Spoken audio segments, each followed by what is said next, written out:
Hello' বন্ধুসকল, স্বাগতম জনাইছোঁ পুনৰবাৰ আপোনালোকক সকলোলৈ মোৰ পুনৰ এটি নতুন ভিডিঅ'লৈ। ঠিক আছে, আজি আমাৰ বিষয়টো হৈছে এজন বৌদ্ধ ভিক্ষু হিউৱেন চাঙৰ বিষয়ে। ঠিক আছে, আমি আজি হিউৱেন চাঙৰ বিষয়ে অধ্যয়ন কৰিম। হিউৱেন চাং এজন বিখ্যাত চীনা পৰিব্ৰাজক, বৌদ্ধ ভিক্ষু, পৰ্যটক আৰু পণ্ডিত আছিল।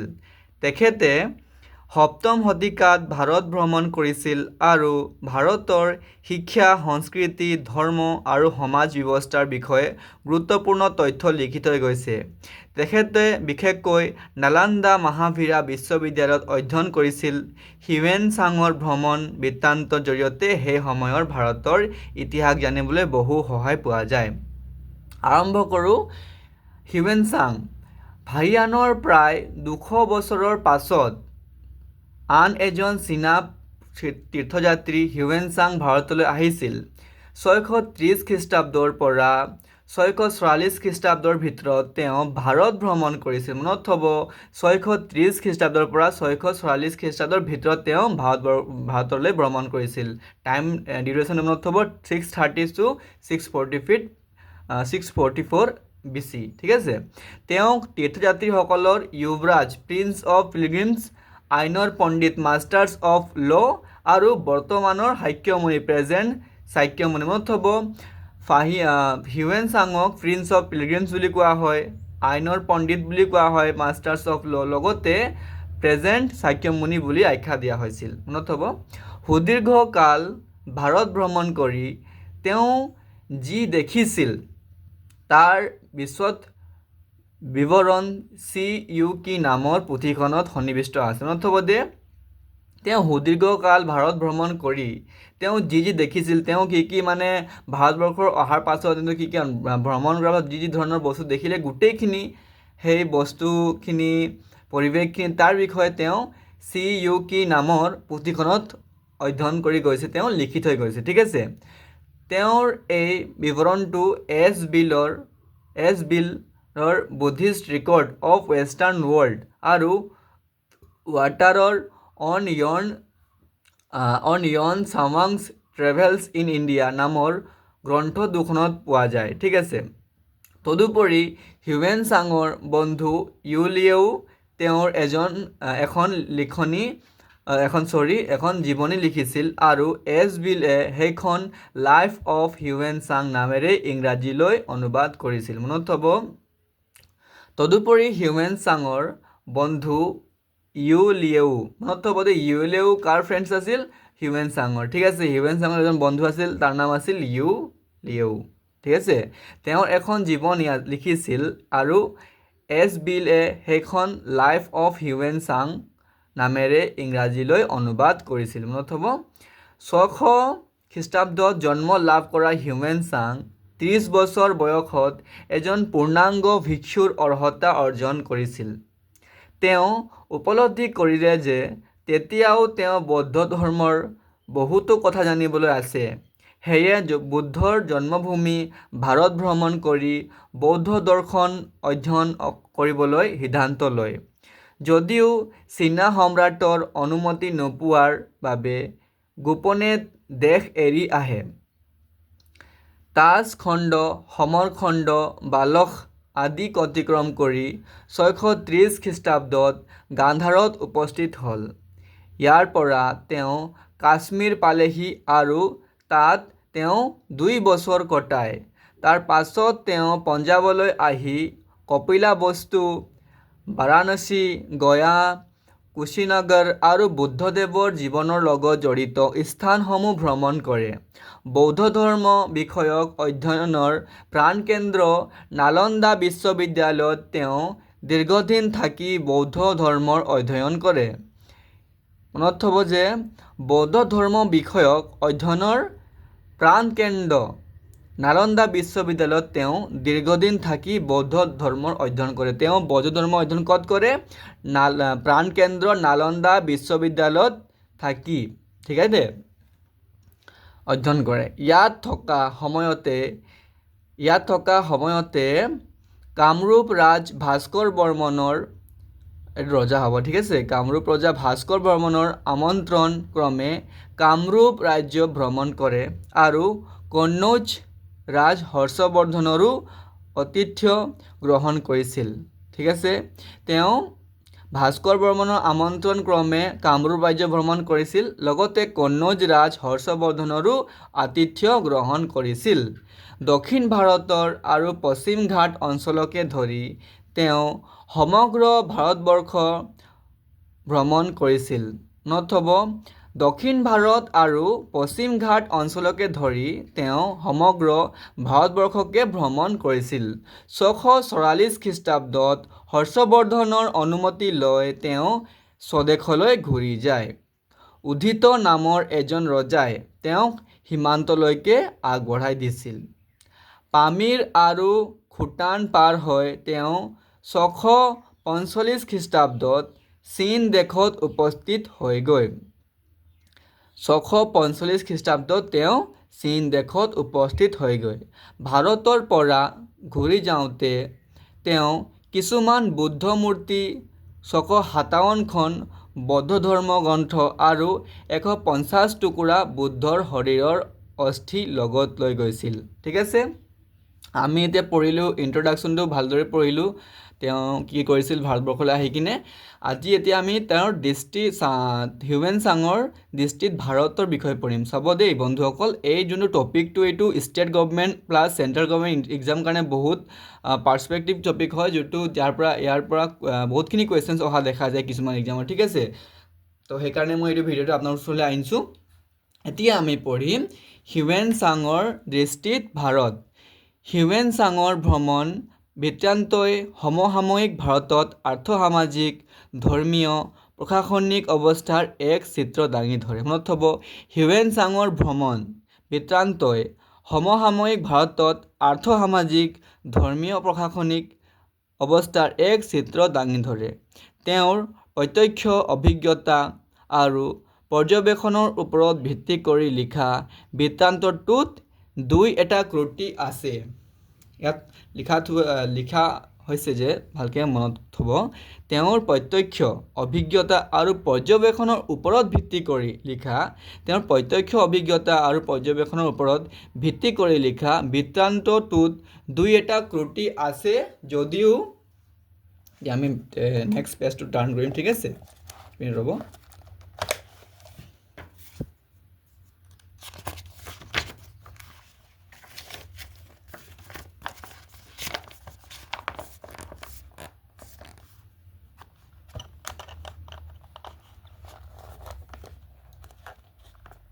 এতিয়া আমি এইটো পঢ়িম। দছলো ত্ৰুটি আছে যদিও বিশেষ গুৰুত্বও আছে। ঠিক আছে, বুৰঞ্জীবিদ DR মুখাৰ্জীয়ে মন্তব্য কৰিছে যে এইটো reads like a gazetteer in the scope of its inquiry on its wealth of deal, সেইবুলি কৈছে। ঠিক আছে, হিউৱেন চাঙৰ ভ্ৰমণ বৃত্তান্তৰ বিষয়ে ডক্টৰ ডি দেৱাহুতিয়েও কৈছে যে হিউৱেন চাঙে চীনা সম্ৰাটৰ পৃষ্ঠপোষকতাত লিখা মেলা কৰিছিল। সেই সূত্ৰে ইমান দূৰত থাকিও ভাৰত সম্পৰ্কে লিখা লিখনিত তেওঁৰ এই আনুগত্য প্ৰকাশ পাইছিল। এইটোত সন্দেহ নাই যে হৰ্ষবৰ্ধনৰ প্ৰতি হিউৱেন চাঙৰ বিশেষ শ্ৰদ্ধা আছিল, কিন্তু সেই বুলি তেওঁৰ লিখনিত হৰ্ষক তোষামোদ কৰা কোনো চেষ্টা পৰিলক্ষিত নহয়। হিউৱেন চাঙৰ মূল লক্ষ্য আৰু উদ্দেশ্য আছিল বৌদ্ধ ধৰ্মৰ বিষয়ে অধ্যয়ন কৰা আৰু বৌদ্ধ ধৰ্মৰ প্ৰচাৰ কৰাটো, ৰজাসকলক তোষামোদ কৰাটো নহয়। ঠিক আছে, আনকি হিউৱেন চাঙে তেওঁৰ হাতত থকা কাম সম্পূৰ্ণ নোহোৱাৰ অজুহাতত সম্ৰাট হৰ্ষবৰ্ধনৰ প্ৰথম নিমন্ত্ৰণত উপেক্ষা কৰিছিল। ঠিক আছে, ভাৰতৰ গাঁও আৰু নগৰৰ বিষয়ে হিউৱেন চাঙে লিখিছে যে ইয়াৰ নগৰ আৰু, মনত থ'ব দেই, এইটো এটা বহুত ডিপ টপিক হয়, যোনটো ভাৰতৰ যোনটো গাঁওসমূহৰ নগৰসমূহৰ বিষয়ে হিউৱেন চাঙে কি লিখিছে, এইটো এটা বহুত ডেপ্থত থকা কুৱেশ্যনছ হয় বা এইটো টপিক হয়, আমি তাৰ বিষয়ে কৰিম। ঠিক আছে, ইয়াৰ নগৰ আৰু গাঁওবোৰৰ ভিতৰুৱা প্ৰৱেশ দ্বাৰ আছিল। ঠিক আছে। দেৱালবোৰ ওখ আৰু বহল আছিল। বাট পথবোৰ যথেষ্ট অকোৱা পকোৱা আছিল আৰু ৰাস্তাৰ দুয়োকাষে উপযুক্ত নিচানসহ বিভিন্ন দোকান পোহৰ আছিল। ঠিকে লিখিছিল বাৰু। কচাই, মাছুৱৈ, নৰ্তকী, চাণ্ডাল, হৰিজন আদি লোকসকল নগৰত বাস কৰিছিল। আচ্ছা, এওঁলোকে ৰাস্তাৰে অহা যোৱা কৰোঁতে কেৱল বাওঁফালেহে যাব লাগিছিল। তেওঁলোকৰ ঘৰ দুৱাৰ চাপৰ দেৱালেৰে ঘেৰি ৰাখিব লাগিছিল। মাটি অলপ দূৰ কৰিছোঁ, যাতে অলপ ৱৰ্ডখিনি ভালকৈ কেপচাৰ হ'ব লাগে। ঠিক আছে, আপোনালোকে ইয়াতে ভালকৈ চাই।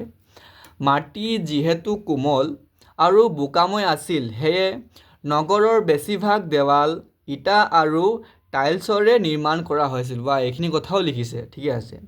অৱশ্য ইয়াৰ খুঁটাবোৰ বাঁহ আৰু কাঠেৰে নিৰ্মিত আছিল। আচ্ছা, ঘৰবোৰত প্ৰায়ে কাঠেৰে নিৰ্মিত বেলকনি আছিল।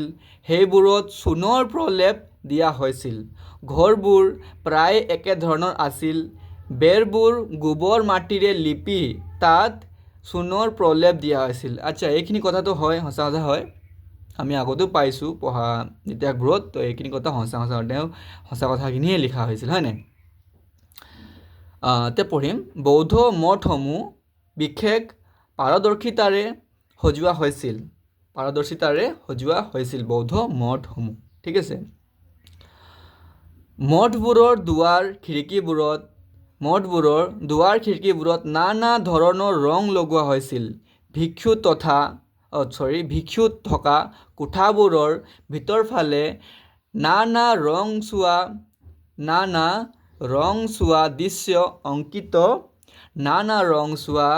দৃশ্য অংকিত কৰা হৈছিল আৰু বাহিৰফালে সদায় উকা আছিল।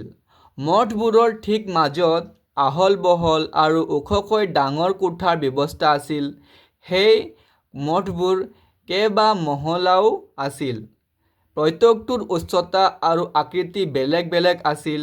দুৱাৰবোৰ সাধাৰণতে পূব দিশলৈ খুলিব পৰাকৈ নিৰ্মাণ কৰা হৈছিল আৰু ৰাজসিংহাসনো পূব মুৱাকৈ স্থাপন কৰা হৈছিল। এইখিনি তেওঁ লিখিছে। ভাৰতত যেতিয়া ভ্ৰমণ কৰিছিলে এইখিনি বস্তু তেওঁ দেখিছিল। অলপ ডায়েগ্ৰামটো কৈ দিলে, কেনেকুৱা ঘৰখিনি কেনেকুৱা আছিল, তেওঁলোকৰ দুৱাৰখিনি কেনেকুৱা আছিল, গাঁওসমূহৰ কেনেকুৱা আছিল, দৃশ্যখিনি কেনেকুৱা আছিল, ঘৰৰ এভৰিথিং কৈ দিলে তেওঁলোকে। বাট পদূলিসমূহ, ৰাস্তা ঘাট। এতিয়া আমি নেক্সট পেৰাগ্ৰাফটো পঢ়িম। এইটো হয় হিউৱেন চাঙে ভাৰতৰ অৰ্থনৈতিক অৱস্থাৰ কথাও উল্লেখ কৰিছে। আচ্ছা, তেওঁৰ বিষয়ে এতিয়া তেওঁ কি লিখিছে এইটো বিষয়ে পঢ়িম। ঠিক আছে। অৰ্থনৈতিক ইকনমিক ছিষ্টেমটো সেইটো সময়ত কেনেকুৱা আছিল, হিউৱেন চাঙে কি দেখিছিল তেওঁ এতিয়া লিখিছে। তাতো পঢ়িম আমি। ইণ্টাৰেষ্টিং আছে দেই, পঢ়ি ভাল লাগিছে। তেওঁ উল্লেখ কৰা মতে ভাৰতীয়সকলৰ জীৱন ধাৰণৰ প্ৰণালী আছিল যথেষ্ট উন্নত। আচ্ছা, তেওঁ উল্লেখ কৰা মতে ভাৰতীয়সকলৰ জীৱন ধাৰণাৰ প্ৰণালী আছিল যথেষ্ট উন্নত আছিল বুলি তেওঁ লিখি থৈ গৈছে। আমি নেক্সটটো টাৰ্ণ কৰিম পেজটো।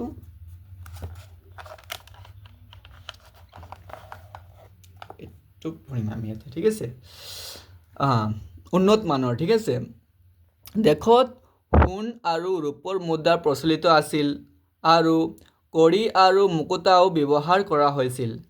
মাটি সাৰুৱা আছিল, সেয়ে উৎপাদনো যথেষ্ট বেছি আছিল। বিভিন্ন ধৰণৰ ফল মূল আৰু শাক পাচলিৰ খেতি কৰা হৈছিল।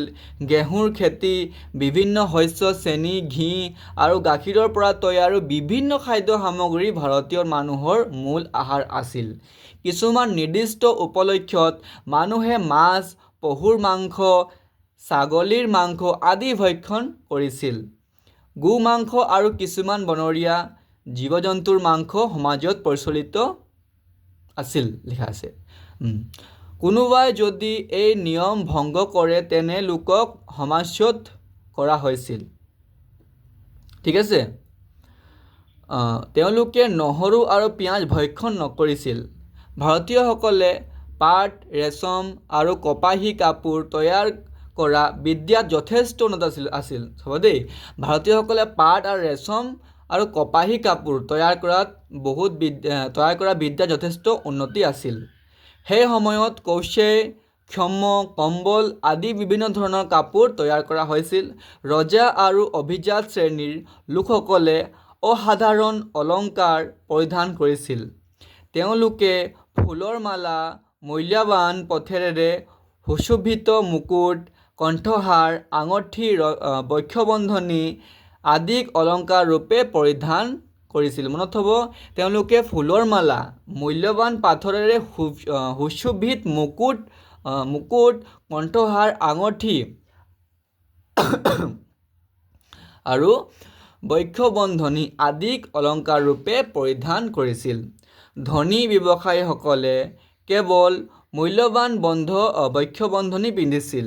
ধনী ব্যৱসায়ীসকলে মানে ডাঙৰ অলপ ধনী বিজনেছমেন, ব্যৱসায় কৰা লোকসকল, তেওঁলোকে মূল্যৱান বক্ষবন্ধনী পিন্ধিছিল। মানে অলংকাৰখিনি আৰু অলপ দামীমিয়া আৰু এনেকৈ বুজি লোৱা। সাধাৰণ শ্ৰেণীৰ লোকৰ পোচাক পৰিচ্ছদ সাধাৰণ আছিল যদিও তেওঁলোকৰ অলংকাৰৰ প্ৰতি আসক্তি আছিল। ব্যৱসায় বাণিজ্য আৰু উদ্যোগসমূহ সম্প্ৰদায় ভিত্তিত বা সংস্থা হিচাপে সংগঠিত কৰা হৈছিল।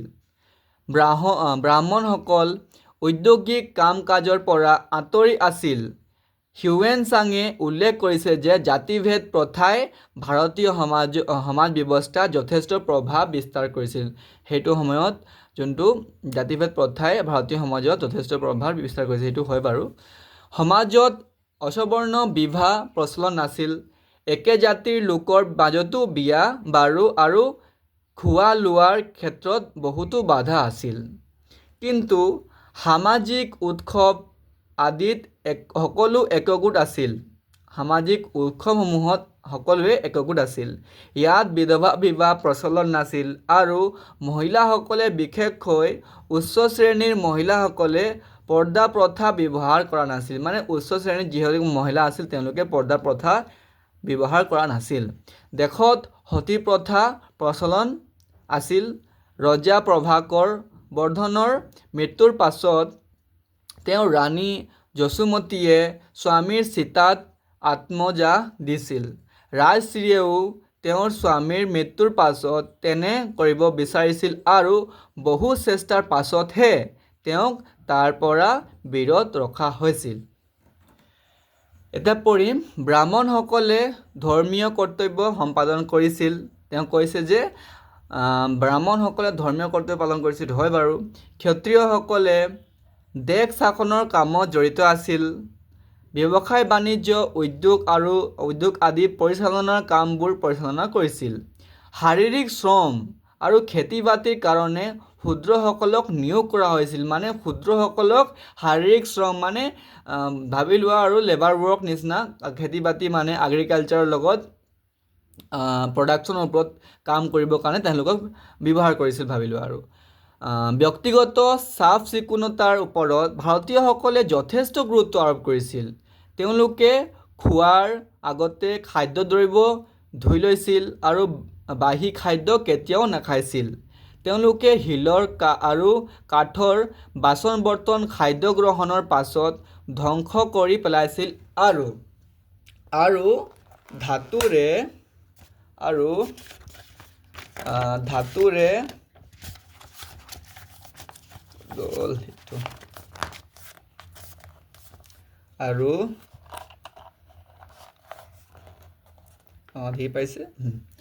ধাতুৰে বাচন বৰ্তন ঘঁহি মাজি পৰিষ্কাৰ কৰিছিল। খোৱা বোৱাৰ পাছত তেওঁলোক হাত মুখ ধুইছিল আৰু খৰিকা ব্যৱহাৰ কৰিছিল। কম সংখ্যক ভাৰতীয়ই চেণ্ডেল ব্যৱহাৰ কৰিছিল।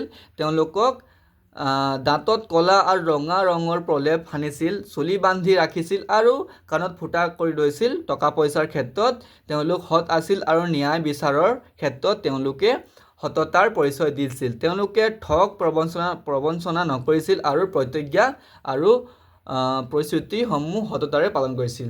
তো এয়াই আছিল, বহুত বেছি দীঘল নকৰোঁ। বহুতখিনি ডাটাখিনি আছে তেওঁৰ বিষয়ে, আমি বহুত বেছি দীঘল নকৰোঁ, নহ'লে ভিডিঅ' বহুত দীঘল হৈ যাব। ঠিক আছে, এইখিনিৰ মাজত আমি ইমানটো গম পালোঁ তেওঁ ভাৰতবৰ্ষলৈ আহি কিনে যেতিয়া কি দেখিছিল, এভৰিথিং ইয়াত ইনভলভ আছে। ভালকৈ আমি পঢ়িলোঁ। তেওঁলোকৰ এগ্ৰিকালচাৰটোৰ কথা ক'লে, তাহাঁতৰ লিভলিহুড কেনেকৈ থাকিছিলে, ভাৰতীয় লোকসকল থকা পদূলি ৰাস্তা ঘাট এভৰিথিং তেওঁ ক'লে তো এইটো এটা বহুত ইম্পৰ্টেণ্ট ডাটাখিনি হয় যোনখিনি আমাক লাগিবলগীয়া হয় upcoming state government exam central government exam কাৰণে যিটো বহুত ইম্পৰ্টেণ্ট হয় ঠিক আছে তো আজি এই ভিডিঅ'টো ভাল লাগিল যদি ভিডিঅ'টো ভাল লাগিলে তেন্তে এবাৰ লাইক এটা কৰি দিব আৰু লগতে কমেণ্ট এটা কৰি দিব যদি ভাল লাগিলে বুলি এটা কমেণ্ট কৰি দিব ঠিক আছে তেতিয়া মই অলপ ভাল লাগিব আৰু যে আপোনালোকে মোৰ ভিডিঅ'টো ভাল পাইছে বুলি তেতিয়া মই আগত গৈ কিনে এই ধৰণৰ ভিডিঅ' মই বনাবলৈ চেষ্টা কৰিম অলপ সাহস দিব বনাবৰ কাৰণে আপোনালোকে কমেণ্ট এটা কৰিব লাইক এটা কৰিব তেতিয়া ভাল লাগিব ন তো এইটোৱে আজি এই বিষয়টো ইয়ালৈকে থাকিলে নেক্সট ভিডিঅ'ত আপোনাক লগ পাম ধন্যবাদ বাই বাই